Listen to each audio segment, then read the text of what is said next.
The feud between Cain, Jeff Hordley, and Joe, Ned Porteous, looks set to take another turn, with Joe now having Cain exactly where he wants him.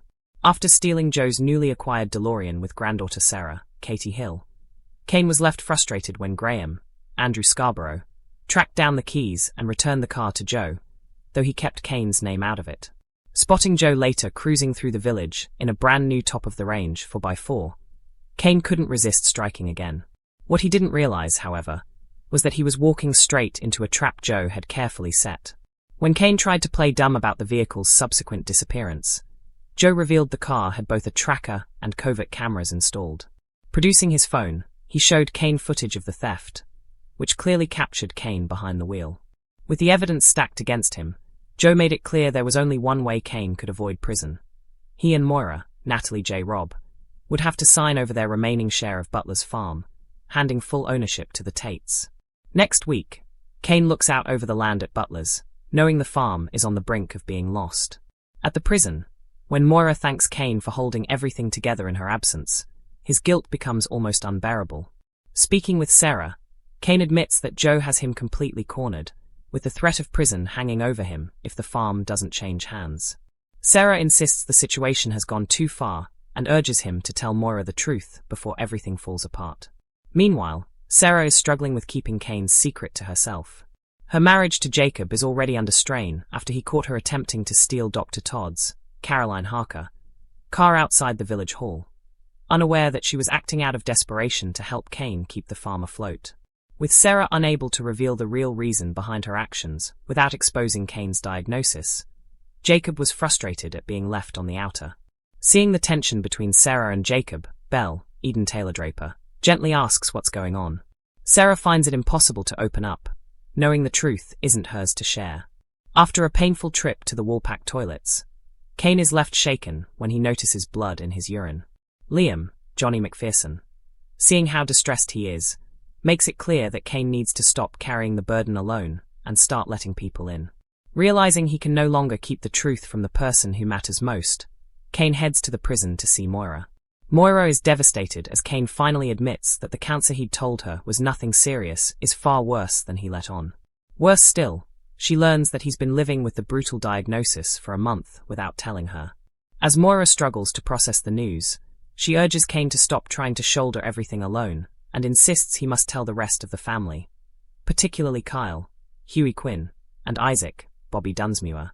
Though she's horrified to hear how much pressure Joe is placing on the farm, Moira is adamant that Cain's health must come before everything else. The following day, Cain realizes that he can't keep the truth from the rest of the family any longer. Gathering Sam, James Hooton, Chaz, Lucy Pargeter, and Belle at Wishingwell Cottage with Sarah alongside him, Cain finally tells them of his diagnosis. Later on, as the news spreads, the extended Dingle clan gather in the Woolpack. When Cain arrives with Kyle and Isaac, he ushers his sons into the back room, preparing for the toughest conversation of his life. Back in the bar, Sam makes a short speech, reminding Cain just how much the Dingles care about him. The words clearly hit home, and overwhelmed by the support around him, Cain slips outside for a moment of fresh air. Meanwhile, up at home farm, Joe is clearly pleased with himself after setting his plan in motion to bring Butlers into the Tate Empire. But his triumph is short-lived when Kim, Claire King, appears distinctly unimpressed by his latest maneuvers, having already warned him to back off from the Dingles. Kim's intrigued when she's summoned to the prison by Moira, and whilst she's expecting to be entering peace talks over Joe and Cain's feud, the meeting takes an unexpected turn. There's at least some good news at Butler's, when Vanessa, Michelle Hardwick, confirms to Matty, Ash Pomichiano, and Mackenzie, Lawrence Robb, that the results of the TB tests she carried out on their herd are looking promising. However, the lift in spirits proves short-lived. By the following day, events take another turn, leaving Matty painfully aware of just how much he has lost over the past year. Elsewhere, the situation between Graham, Andrew Scarborough, and Rona, Zoe Henry, continues to simmer following his recent declaration of love. Rona previously made it clear she couldn't reciprocate his feelings, and matters were made even more awkward when Marlon, Mark Charnock, discovered what had happened and warned Graham to keep his distance. Next week, Graham admits to Rona, Zoe Henry, that he had already discovered the truth about Cain's cancer diagnosis. It was that knowledge, he explains, which led him to tread carefully between the warring sides in Cain and Joe's ongoing conflict, covering for Cain over the car theft. Hearing this, Rona is left grateful for the support Graham has quietly shown, and for a second there's a charged moment between the former couple. It's not a moment that has gone unnoticed, however.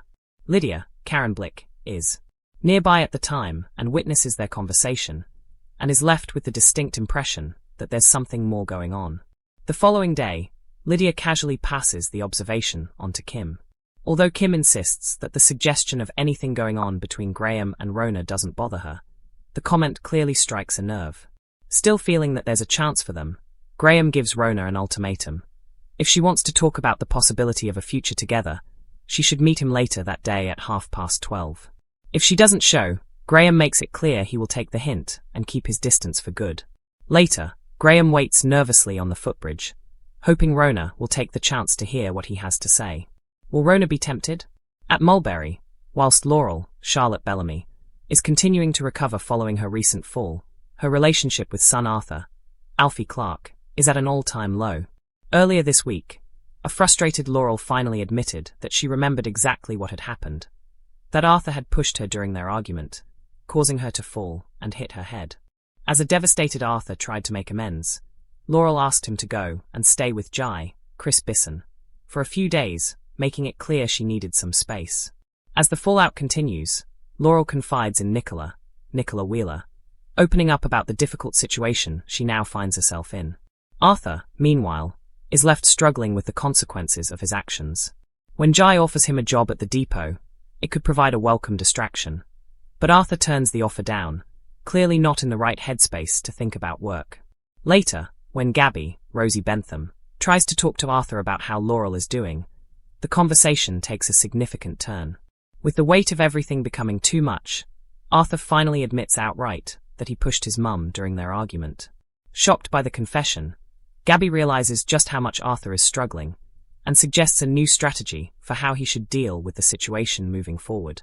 Elsewhere, Jai, Chris Bisson, and Carrie's, Laura Norton, secret workplace romance continues, despite already coming close to being discovered when Carrie nearly gave the game away to Jai's son Archie, Kaya C., this week. Determined to keep their relationship under wraps, the pair managed to evade Nicola Wheeler, ever-watchful gossip radar in the cafe. With suspicion seemingly avoided, Carrie later lets Jai know exactly where she'll be that afternoon, looking forward to another private rendezvous. However, their efforts to keep things quiet may not last for long. As the week goes on, Nicola begins to grow increasingly suspicious about the pair's closeness, leaving Jai and Carrie at risk of their secret being exposed. Elsewhere, Paddy, Dominic Brunt, continues to focus on supporting Dad Bear, Joshua Richards, as he awaits sentencing over the manslaughter of Ray, Joe Absalom. Bear's fragile state recently led to a serious incident at the hospital when, in the middle of his distress, he lashed out and assaulted Jacob. The altercation, followed by his disappearance overnight, left Bear in breach of his bail conditions, raising the very real prospect that he would be placed on remand.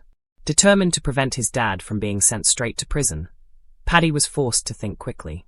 In the end, he managed to have Bear admitted to a secure mental health unit, keeping him out of custody while ensuring he could finally receive the professional help he so clearly needs. However, the arrangement was only ever a temporary measure. By the end of the week, Paddy receives word from the ward manager that Bear is already set to undergo an assessment to determine whether he is ready to be discharged from the facility. If the unit is satisfied with his progress, Bear could soon be allowed to return home, leaving Paddy once again facing uncertainty over what comes next. The feud had begun with a bold move. Cain, furious at Joe's growing influence, had stolen Joe's newly acquired DeLorean with help from his granddaughter Sarah Sugden. For a brief moment, Cain had felt victorious, but that triumph hadn't lasted long. Joe's associate, Graham Forster, had tracked down the car keys and quietly returned the vehicle to Joe. Though Graham had chosen not to reveal Cain's involvement, the damage had already been done. Cain should have known Joe would retaliate. Yet when he spotted Joe casually driving a brand new luxury 4x4 through the village days later, he couldn't resist striking again. To Cain, it felt like another chance to get one over on his enemy. What he didn't realize was that Joe had been waiting for exactly that. The moment Cain stole the vehicle, Joe's trap snapped shut. Later that evening, Joe confronted him. Cain tried to play it cool. I've got no idea what you're talking about, he shrugged. Joe simply smiled. Then he pulled out his phone. The video played on the screen. The footage clearly showed Cain climbing into the 4x4 and driving away. Joe leaned back calmly. The car has a tracker and cameras, he said. Cain's stomach dropped. Joe's voice turned icy. Which means you've got two options. He leaned forward. Prison, or you sign Butler's farm over to me. Cain's impossible choice. The words echoed in Cain's mind for days. Butler's farm meant everything to Moira Barton. After everything she had sacrificed, losing the farm would destroy her. Yet if Cain refused Joe's demand, the evidence would send him straight to prison. Standing on the fields at Butler's the following morning, Cain stared out across the land. The wind moved through the grass like waves. This place held decades of memories, and now it might all disappear. Moira's gratitude. Later that day, Cain visited Moira in prison. She smiled warmly when she saw him. Thank you for keeping everything together while I'm stuck in here, she said. The words hit Cain like a punch to the chest. If she only knew. His guilt was unbearable. But he forced a smile. You focus on getting through this, he said quietly. Yet as he left the prison, the weight of his secret grew heavier. Sarah's burden. Cain eventually confided in Sarah. Standing outside the garage, he admitted the truth. Joe's got me cornered, Cain said bitterly. If I don't hand over the farm, I'm going down. Sarah stared at him in shock. This has gone too far, she said. You have to tell Moira. But Cain shook his head. Not yet. The secret quickly began tearing Sarah's life apart. Her marriage to Jacob Gallagher was already strained. Jacob had recently caught her trying to steal Dr. Todd's car outside the village hall. To him, it looked like reckless behavior. What he didn't know was that Sarah had been desperate to help Cain keep the farm. Unable to reveal the real reason behind her actions, Sarah had been forced to stay silent.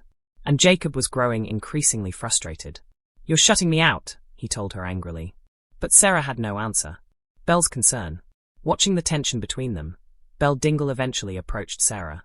What's going on with you two? Belle asked gently. Sarah hesitated. The truth sat on the tip of her tongue. But revealing it would expose Cain's secret. And that wasn't her decision to make. I'm fine, she insisted. Belle wasn't convinced. But Sarah refused to say more. A terrifying moment. That night, Cain stopped by the Woolpack. He had been feeling increasingly unwell, but he ignored it like he ignored most problems in life. Then the pain hit. It was sudden and sharp. Cain rushed to the bathroom. Moments later, he froze. There was blood in his urine. His heart pounded. For the first time since receiving his diagnosis, fear truly gripped him. Outside, Liam Kavanagh noticed Cain's distress. You can't keep carrying everything on your own, Liam told him seriously. Let people help you. The words lingered in Cain's mind long after Liam left.